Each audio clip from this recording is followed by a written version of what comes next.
Day 4, Problem 1. Gretchen is shrinking a digital photograph on her computer. The original photo is 6 inches by 9 inches. If she reduces the dimensions by scale factor 2/3, what will be the perimeter and area of the new image?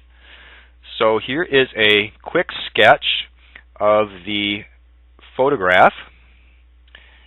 We are told that the original is 6 inches by 9 inches, so 6 inches wide, 9 inches tall, and Gretchen is going to use her computer to transform it. She is going to reduce it or make it smaller. So here is a sketch of a smaller rectangle, and we need to find the width and height of this rectangle. We can do that by using the scale factor, 2/3, and multiply the original dimensions by the scale factor 2/3. And so 6 times 2/3 equals 6 times 2 is 12, and 12 divided by 3 is 4 inches. And for this side, 9 times 2/3. 9 times 2 is 18. 18 divided by 3 is 6. And so the new image is 4 inches wide and 6 inches high. And with those numbers, we can find the perimeter and the area. So perimeter first, 4 inches for the bottom, plus 6 inches high, plus 4 inches for the top, plus 6 inches for the left side. And 4 plus 6 is 10. 4 plus 6 is 10. This adds up to 20 inches. Now, area. The area of any rectangle can be found by multiplying the length times the width of the rectangle. And so in our rectangle, 6 and 4 are the two dimensions. So 6 times 4 is 24 square inches. Day 4, Problem 2. A cone has radius 2 inches and height 11 inches.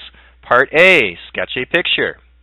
And so for a cone, 2 sides that come to a point, and to give the illusion of roundness, let's curve the bottom of the cone. And using a dash line, we can show a back hidden edge to create the illusion that the bottom of the cone is round. It's shaped like a circle. We're told that the radius of the cone is 2 inches. So from the center of the cone to the edge of the cone, that distance is 2 inches. And we are told that the height is 11 inches. So from the point of the cone to the exact center of the base of the cone, touching at a 90-degree angle, that distance is 11. And there is our picture. Now in Part B, use the formula V equals 1/3 pi r squared h to find its volume. So V equals 1/3 times pi times radius squared times height. That will find the amount of space inside the three-dimensional object. For the symbol pi, fill in 3.14. For radius, fill in 2. And for height, fill in 11. Now, multiplying all of these together will get us our volume. Okay. First of all, 1/3 times 3.14. Let's figure out what that would make. On a piece of scrap paper, 1/3 times 3.14. We can find this by actually dividing 3.14 by 3. 1/3 times a number is equivalent to taking that number and dividing by 3. And so 3 divides into 3.14. 3 divides into 3 once. 1 times 3 is 3. Subtracting 3 subtract 3 is 0. Now this decimal point moves straight up above, right there, and the 1 can be brought straight down. 3 divides into 1 0 times. 0 times 3 is 0. Subtracting 1, subtract 0 is 1, and then bring the digit 4 down. 3 divides into 14 4 times. And 4 times 3 is 12, and subtract.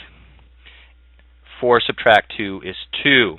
Now at this point, we could add an additional 0, bring that 0 down here, creating 20, and continue to divide in there.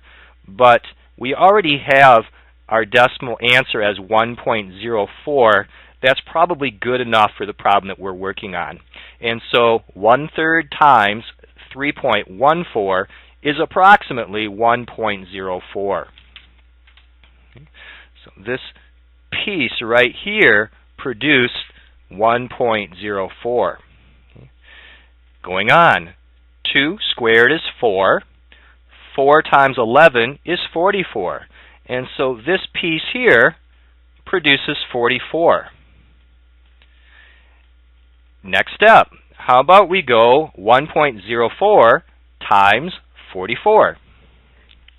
So back to the scrap paper. 1.04 times 44. 4 times 4 is 16. Carry 1. 0 times 4 is 0, plus 1 is 1. 1 times 4 is 4. Start the next row with 0.